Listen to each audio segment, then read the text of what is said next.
예, 반갑습니다. 오늘은 변온과 작물 생리에 관해서 설명을 드리겠습니다. 이 변온이라고 하는 것은 온도의 변화를 의미합니다. 그러니까 통상적으로 이제 밤과 낮의 온도 변화 또는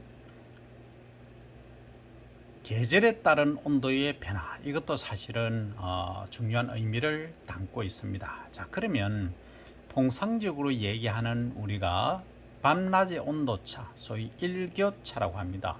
일교차에 따른 것은 간단히 우리가 생각해 볼 수 있는 것은 이겁니다.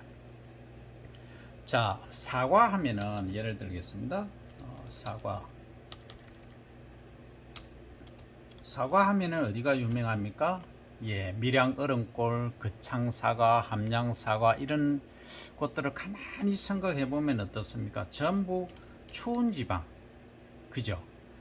또는 밤낮에 일교차가 큰, 온도차가 큰, 일교차가 큰 곳이더라 하는 이야기입니다. 이 얘기는 결국 무엇을 함축하고 있느냐? 낮에는 광합성을 충분히 해서 밤에 이제 호흡으로 주로 소비를 하는데, 이 광합성 지난 시간에 광합성을 공부를 했지 않습니까? 한 당이 결국은 소비해서 이제 호흡 에너지로 쓰이지 않고 저장 축적되어서 소위 시방 주변에 이제 모이는 거죠. 그러니까 이게 시방 주변에 보면은 약간 그 갈색을 띠는 부분들이 있지 않습니까? 이 부분은 당도가 최대 30브릭스까지 나옵니다. 30브릭스 농도로 보면 이 정도까지 나오는 이유는 이게 이제 사과라고 가정하면 이 바깥쪽이 아닌 안쪽에 시방이 있습니다. 시방 주변에 차곡차곡 쌓였던 것들이 호흡에서 사용되지 않고 축적이 계속되고 있었다는 거죠. 그러니까 밤의 온도가 낮으면 그만큼 호흡을 적게 함으로써 호흡 에너지가 적게 들기 때문에 그렇다 하는 얘기입니다. 그래서 이 핵심은 일교차에 따라서 호흡량이 밤에 온도가 낮으면 호흡량이 줄어들기 때문에 그렇다, 이렇게 이해를 하시고, 우리가 이제 쌀을 보면 통상적으로 경기 2000미를 가장 밥맛이 좋다 이렇게 이야기를 하지 않습니까? 그런데 이 경기 2000미가 왜 밥맛이 좋았겠느냐 보면, 여기에 밤낮의 온도차가 크고 평야가 제대로 발달되어 있다는 거죠. 우리나라에서 보면 북부지방이지 않습니까? 그래서 다른 지방은 그런 밥맛이 적으냐? 아닙니다. 밤낮의 온도차가 클 때, 그죠? 일교차가 클 때 등숙이 되는 알맹이가 차는, 이게 이제 뱁시라고 하면 잎에서 광합성 산물이 이렇게 차곡차곡 쌓일 때 밤의 온도가 낮아서 많이 소비가 안 되면 이게 당도가 높아져서 결국은 전분으로 축적이 되지 않습니까? 아밀로스와 아밀로펙틴이라는 전분으로 축적이 되는데, 이게 이제 단단하게 제대로 축적이 된 거죠. 그러니까 밥맛이 좋아지는 겁니다. 그렇게 이제 일을 하시면 되겠습니다. 그러니까 전국 어떤 지역에서도 우리나라에서는 밥맛 좋은 쌀이 지금 생산되고 있다. 물론 품종에 따른 그 영양이 70%, 환경에 따른 영양이 30% 정도로 보시면 되겠습니다. 지금은 품종도 고품위, 밥맛 좋은 쌀이 많이 생산되고 있다는 거죠. 자, 그러면 이제 기본 이해를 하셨으니까, 온도가 변화될 때 작물에서는 생리적으로 어떤 영향이 있는가. 먼저 양분으로 보면 이렇습니다. K2O 하면 칼리비리죠. 칼리, 흡수하는 형태로 지금 다 이렇게 설명을 해놨습니다. 그러면 K2O 하면은 칼이 소위 칼륨 비료인데, 칼륨 비료는 변온에서 가장 잘 흡수된다 하는 얘기입니다. 그리고 그 다음 규산은 SiO2죠, 그죠? 우리가 이제 세포가 있으면 이게 세포라고 가정하면, 식물 세포 맨 바깥쪽에 세포벽이 있지 않습니까? 이 벽을 구성하는 데 있어서 결국은 이제 섬유소가 있는데 세 가지, 리그닌, 헤미셀룰로스, 셀룰로스, 이 세 가지가 있는데 결국은 이 벽을 구성하는 기본 요소로 이 규소가 역할을 하더라. 그래서 다른 작물들은 이 규소가 필수 원소가 아니지만 벼과에 속하는 일부 작물들이 벼를 좋아하더라. 우리나라에서는 필수 원소로 지정은 안 되었지만 그만큼 중요하게 여기고 있고, 또 규소가 부족하면은 이 식물이 쓰러짐, 도복 문제가 많이 발생하고 병충해 발생이 많아집니다. 자, 요것도 어떻습니까? 변온에 따라서 온도의 변화가 크면 이렇게 흡수량이 증가한다. 그 다음에 이제 NH3 암모늄이라 하죠. NH4 플러스 이온 형태를 주로 통상적으로 논에서는 흡수를 하고, NO3 마이너스 형태는 주로 밭 상태에서, 오기 상태에서 흡수를 하는데, 여기서 이제 아모늄 같은 경우에는 한 중간 정도의 흡수 정도가 되고, 그 다음에 이제 질소에 있어서는 이 정도고, 그 다음에 망간, 그 다음에 인산, 이 순에 있어서 그 인산은 같은 경우에는 흡수 그 감퇴가 거의 일어나지 않습니다. 그러니까 자, 가장 이제 변온에 따라서 흡수가 감퇴되는 정도가 가장 큰 것이 K, 그 다음 SiO2, 그 다음 NH3, N, MnO, P2O5. 그러면은 인산은 뭐 변온이 있거나 말거나 큰 그 감퇴가 없다, 흡수의 감소가 없다. 그래서 우리가 인산 비료를 줄 때는 그러합니다. 거의 기비를 주죠. 그러니까 전기갈이나 로타리 경우는 하기 전에 기본 비료 스타팅 퍼틸라이저로 주기 때문에 토양 속에 골고루 흩죠. 그러니까 이것은 뭐 온도에 따라서 큰 차이가 없기 때문에 그냥 꾸준하게 이렇게 흡수한다, 이렇게 이해를 하시면 됩니다. 일단 우선적으로. 자, 그 다음 변온에 따라서 뿌리에 이제 정상적인 호기적이라고 하는 것은 이제 산소가 있을 때 작용하는 것을 이제 물질 대사가 이제 억제된다 하는 겁니다. 뿌리의 정상적인 호기적 물질 대사가 억제된다. 그래서 무기 성분 흡수가 이제 감퇴된다 하는 거죠. 그러면 이 얘기입니다. 밤에는 양분을 거의 흡수를 못하는데 온도가 너무 변온이 심하면은 이렇게 이해를 하시면 되고, 낮에도 또 너무 온도 변화가 심하면 무기 성분 흡수가 이제 감퇴가 된다 이 말이죠. 그 다음에 당분하고 전분, 이 당분은 조금 전에 설명을 드렸죠, 그죠? 광합성한 사물로. 그리고 이제 전분, 당이 이제 축적이 되어서 전분으로 이렇게 축적이 되지 않습니까? 이것에 이제 전류라고 하는 것은 이동이죠. 이동에 있어서 한번 보시면 잎에서 합성한 탄수화물이 호흡에 의해서 소모되지 않습니까? 그러면 이게 이제 20도씨에서 급속히 이제 호흡에 의해서 이 잎에서 합성한 탄수화물이 결국은 이제 소비가 많이 되는 거죠.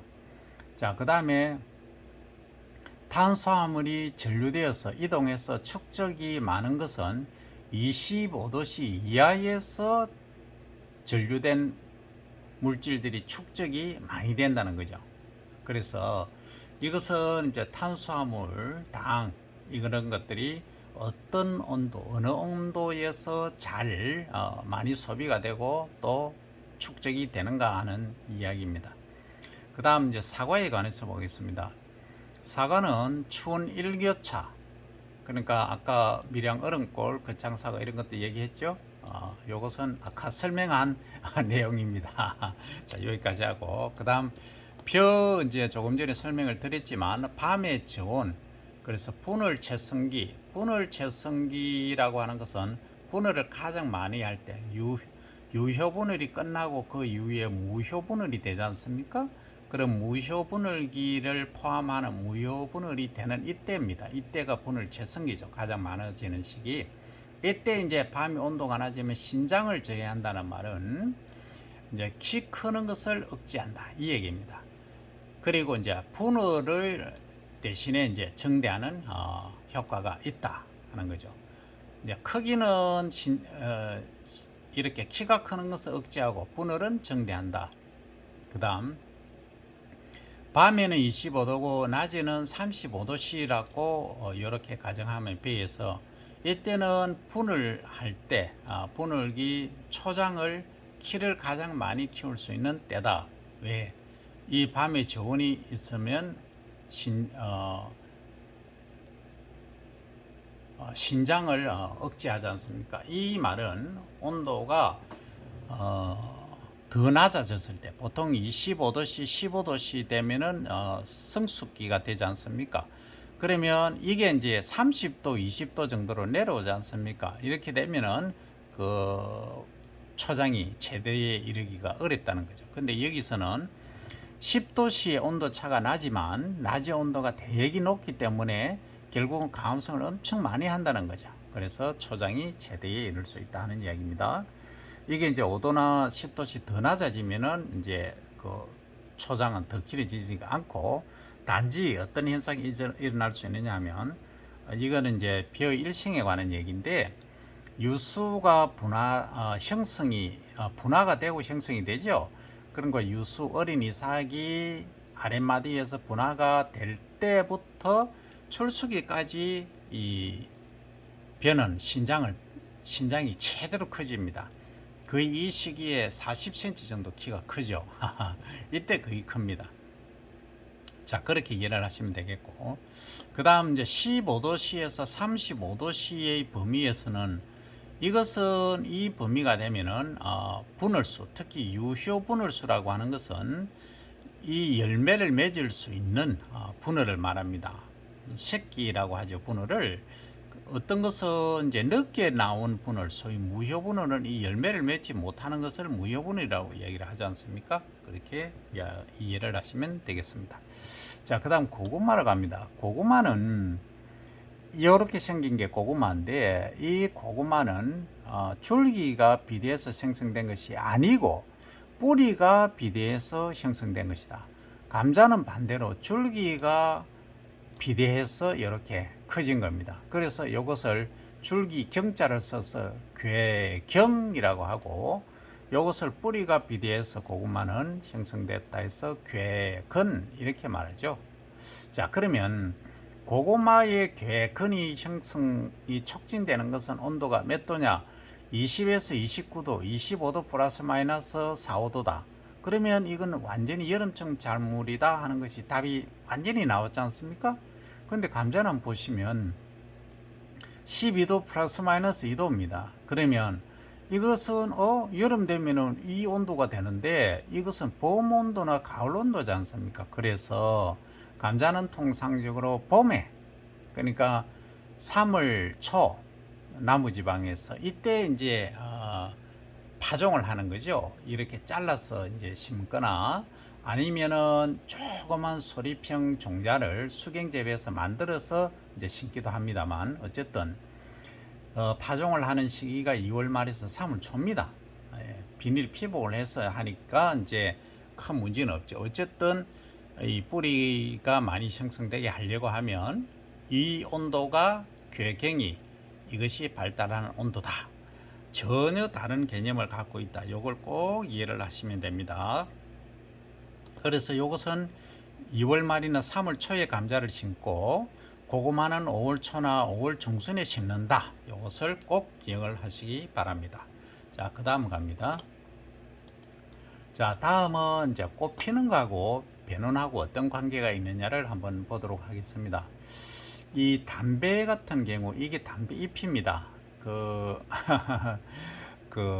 A형가도 계시고 금연하시는 분도 계신데 담배는 사실은 건강에는 안 좋습니다. 이걸 미리 말씀드리고 주야 변호는 이제 아까는 이제 전체적인 우리 변호를 봤고 이것은 이제 밤낮의 온도차 이야기를 하죠. 그러니까 이제 변온 중에서 낮하고 밤의 변온이 이제 되면은 개화가 꽃이 피는 것이 촉진된다 하는 이야기입니다. 주로 이제 단일성 식물에 해당되는 것이죠. 단일성 식물이란 하지 이후에 꽃이 피고 열매가 맺는 것, 소위 여름 작물들이 다 포함됩니다. 담배뿐만이 아니고 벼, 콩, 옥수수 뭐 이런 애들 다 이때 꽃이 피고 열매를 맺지 않습니까?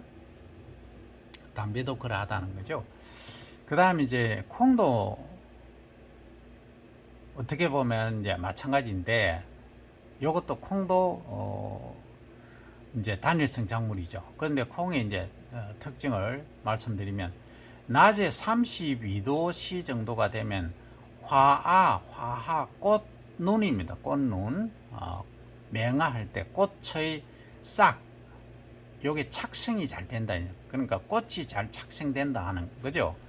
근데 낮에는 32도고 밤에는 18도씨입니다. 그러니까 온도 차이가 무려 엄청 많이 난다는 거죠. 그죠? 이게 몇 도씨 차이가 납니까? 14도씨의 온도가 무려 차이가 난다는 거죠. 이렇게 되면은 이제 착생이 잘 된다 이 말입니다. 그 이때는 언제냐 하는 얘기죠. 이때는 분명히 여름에는 거의 불과합니다. 여름에 온도가 뭐 7월달, 8월 초 중순까지는 거의 밤 온도도 20도 가까이 되지 않습니까? 그래서 이제 가을에 꽃이 피고 열매를 맺어야 좋다 하는 얘기죠. 그런데 이런 경우도 있습니다. 그러면요, 여름에 9월달이 돼버리면 32도 낮이 안 되지 않습니까? 그러니까 밤 온도는 그렇게 맞는데 이게 안 맞다는 얘기죠. 그래서 우리나라에서는 꽃이 피는 것은 주로 언제 피느냐 하면 6월달부터 피기 시작합니다. 5월달에 심으면 남부지방에서 쭉 무한신육행으로 커가지요. 쭉 무한신육행이란 계속 크는 것을 무한신육행이라고 합니다. 그러니까 햇빛이 비치고 온도만 적당하면. 그런데 그에 반한 유한신육행은 일정하게 크고 나면 더 이상 안 큰다는 겁니다.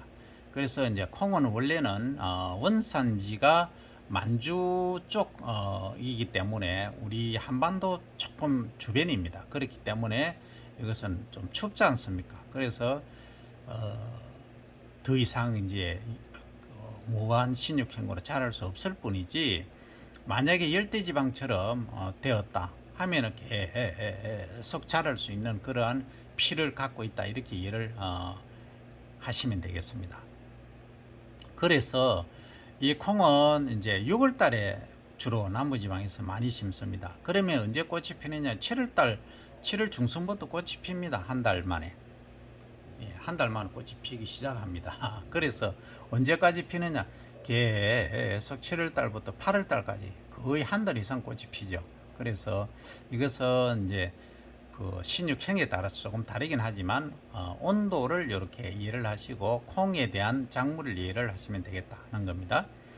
그 다음에 이제 저온이 지속된다 하면은 개화, 꽃이 피는 것은 촉진되는데 낙내, 낙화가 조장이 된다. 이 말은 무슨 말이냐 하면 화아 있잖아요. 꽃이 핀 것이 개화는 촉진되는데 이제 꽃이 피고 나서 꽃이 떨어지는 현상이 조장이 된다. 잘 떨어진다 이 얘기입니다. 이렇게 이해를 하시면 되겠습니다. 그죠?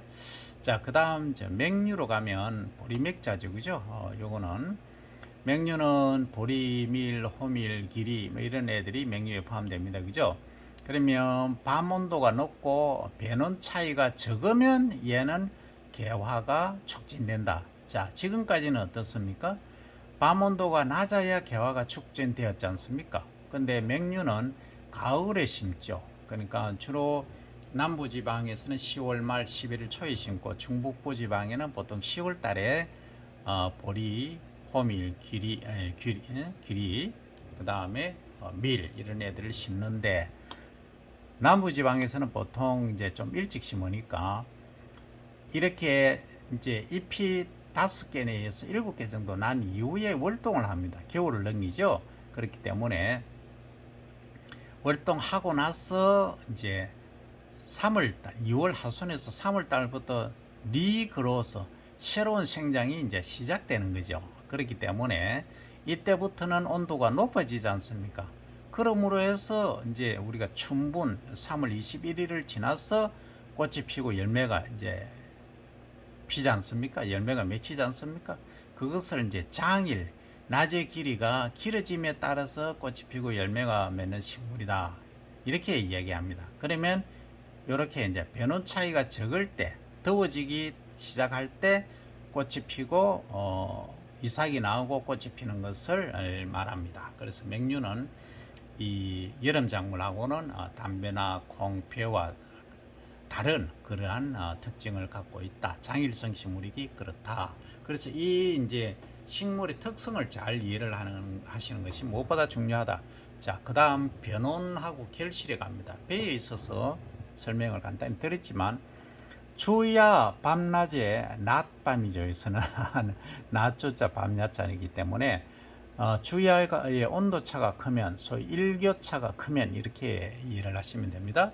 등수기 빠르다, 빨리 이제 열매에 알맹이가 찬다. 그래서 사과도 그렇고 벼도 그렇고 설명을 드렸죠. 그 다음에 야간에 이제 온도가 조금 낮으면 청미 이제 덜 익은 게 뭐냐면 요게 이제 그 벼 이삭이 있지 않습니까? 이삭이 있으면 요게 이제 알맹이가 차지 않으면 좀 늦게 나온 애라든지 등수기 광합성을 좀 적게 해서 알맹이가 못 찬다든지 늦게 나온다든지 해서는 청색, 푸른색, 그러니까 풀색이죠. 풀색, 그린, 초록색의 쌀이 생성되는 것이죠. 그런데 이게 온도가 밤 온도가 조금 낮아지면은 야원이 낮아지면은 청미가 감소한다, 줄어든다. 그래서 이제 야간의 온도가 낮아질 때 등숙을 하는 것이 밤맛이 좋고 고품미를 생산할 수 있다는 것을 여기서 알 수가 있죠, 그죠?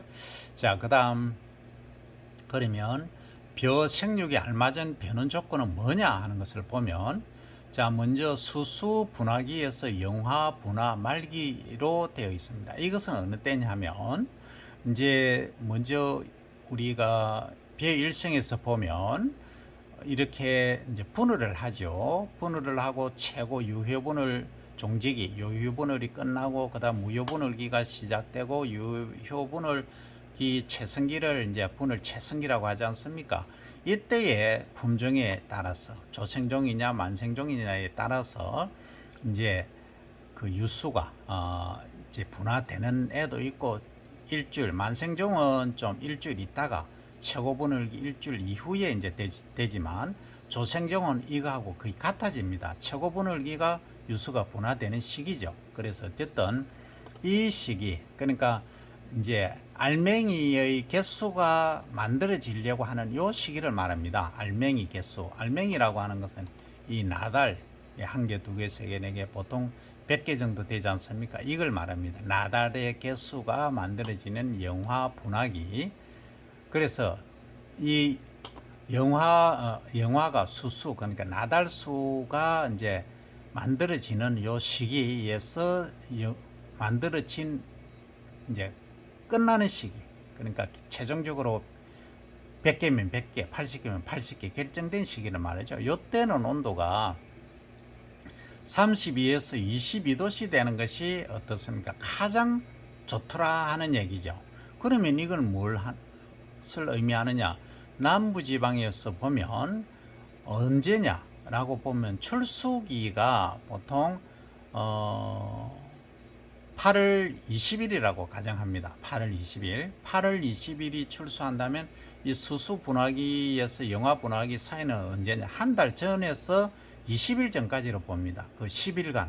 그러니까 7월 20일부터 7월 30일까지의 밤낮의 온도죠. 그래서 낮에 32도, 밤에 22도인 것이 좋다. 이때를 맞춰서 하면은 결국은 이 이삭의 나달수가 많이 만들어질 수 있다. 이거죠.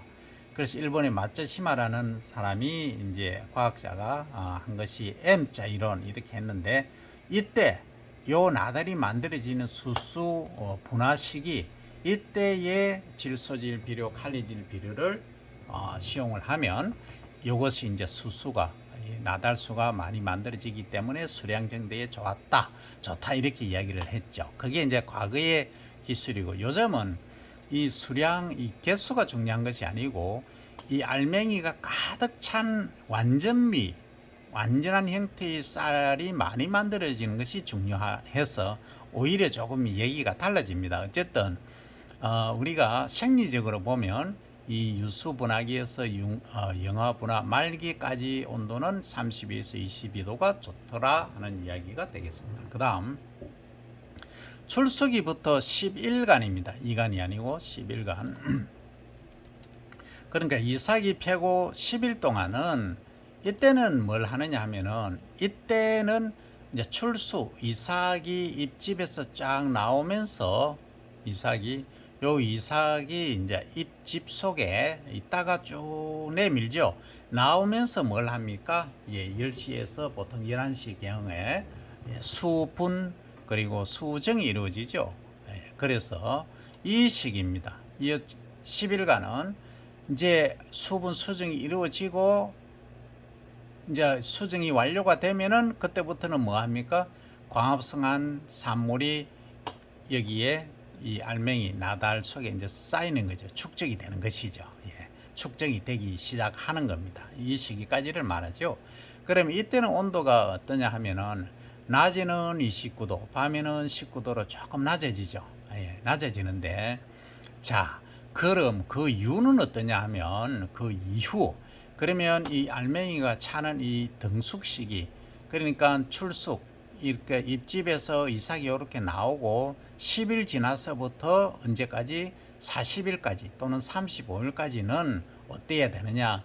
온도차가 낮에는 25도, 밤에는 15도 되는 것이 가장 좋더라는 얘기죠. 그러면 우리나라의 전형적인 가을 날씨지 않습니까? 그렇게 됨으로 해서 아까 변온에 의해서 어떻더라? 밥맛이 좋은 쌀이 생성이 되더라 하는 이야기입니다. 요게 이제 핵심입니다. 그래서 아까 경기 2000미 이렇게 설명을 했지 않습니까? 이 왜 그러냐? 우리나라에서 배를 재배하니까 이 등숙이 되는 알맹이가 차는 시기가 낮의 온도는 25도, 밤의 온도는 15도씨가 되더라. 출수 10일 이후부터 알맹이가 차기 시작하는 이 시기 온도가 그렇더라. 이 얘기죠. 그러면 우리나라 전역에 있어서 요 시기가 되는 알맹이가 차는, 그러니까 출수하고 이삭이 펴고 시작해서 알맹이 차는 것이 완성되는 거의 30일 또는 35일 정도까지, 한 25일 정도, 30일 정도 기간 동안에 온도차가 낮에는 25도, 밤에는 15도 정도 되는 것이 밥맛이 가장 좋다. 그 시기에 맞춰서 배를 재배하시면 되겠다 하는 것이죠.